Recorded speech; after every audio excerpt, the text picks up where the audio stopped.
Bill Gates, a world-renowned individual known for founding Microsoft as well as his own foundation that has done tremendous good managing global disease, poverty, and education. Having worked in Silicon Valley for 5 years, I got to know and understand its culture. Folks are idealistic, wanting to change the world for the better, having a passion and firm belief that technology can make our lives better. But Silicon Valley types often extend their passions and belief beyond technology and into controversial political and social issues.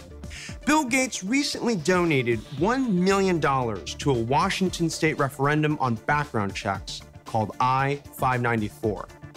He joins his billionaire buddy Michael Bloomberg and other rich techies like Steve Ballmer and Paul Allen in an attempt to purchase and throw away our freedom.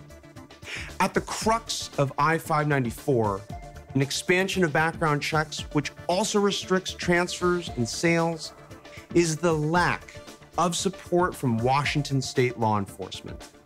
The primary law enforcement group opposing I-594 is the Washington State Law Enforcement Firearms Instructors Association.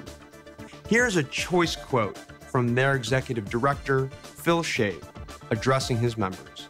Law enforcement officers, experienced at reading, interpreting, and applying laws, can read the text of I-594 and understand how it will affect them directly and how irrelevant it is to crime control.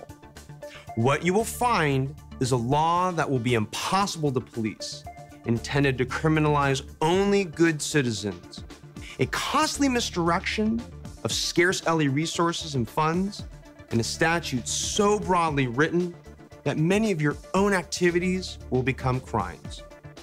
To highlight a real-life situation affected by I-594, let's say you're a law-abiding citizen living in Washington state. You want to loan a gun to one of your buddies so he or she can go shoot it at the range.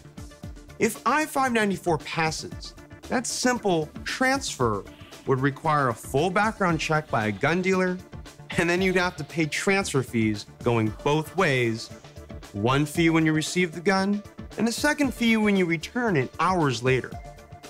Not only is this a huge burden, but how are ranges going to confirm the gun's owner? Are we going to have to start carrying our papers and present them upon request? Simply unenforceable. I-594 would turn regular citizens into criminals. Not only that, the expanded background check piece creates a state database, which naturally leads to confiscation concerns.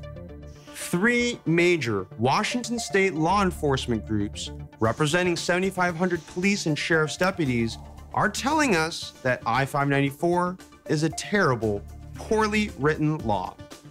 Just like Bloomberg's failed Mayors Against Illegal Guns, reincarnated into Everytown for gun safety, I have a feeling Bloomberg pulled the wool over Bill's eyes to make him think that I-594 is all about gun safety, when in fact, we know Bloomberg's true agenda is to confiscate and restrict all guns, exempting, of course, the rich and their personal armed bodyguards. So who are you going to listen to? A bunch of billionaires or the state's law enforcement who knows what they're talking about? Stand for something or fall for anything.